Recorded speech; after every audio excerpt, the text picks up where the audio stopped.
Le premier concours de l'ENA à l'ère du CTRI n'a pas eu le résultat escompté. À la suite de la publication des résultats, un mouvement d'humeur du collectif des admissibles recalés a été enclenché.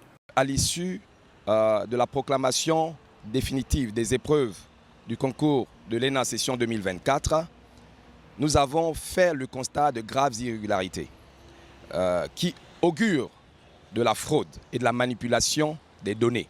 Et nous avons fait constater ces résultats par un huissier de justice dont nous détenons les éléments ici. Nous avons pris ce constat d'huissier et nous avons introduit auprès du Premier ministre de la République un recours hiérarchique pour contester ces résultats. Cette situation n'a pas laissé insensible la majorité syndicale des travailleurs, un mouvement syndical dont Pierre Minta est le président.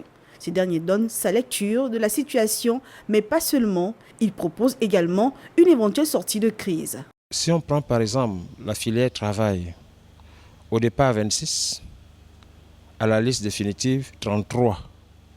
On ne comprend pas. Bon, ils étaient 26 admissibles au premier tour et à la liste définitive, ils sont maintenant 33. Que c'est une situation qui doit nous amener à une prise de conscience.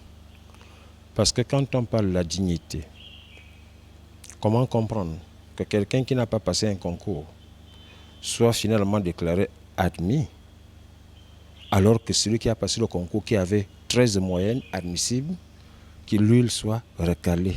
Vous voyez? Donc pour moi, j'estime qu'il n'y a pas péril en la demeure. Ces enfants-là sont déjà là.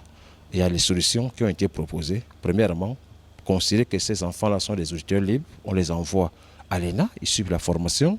Deuxièmement, faire passer ces enfants-là en recrutement direct et puis le problème est totalement réglé. Pour rappel, le concours de l'ENA session 2024 a eu lieu les 9 et 10 août 2024 après une série de reports causés par des dysfonctionnements organisationnels. Le dossier serait entre les mains du Premier ministre Raymond Ndong Sima, selon une source du ministère de la fonction publique.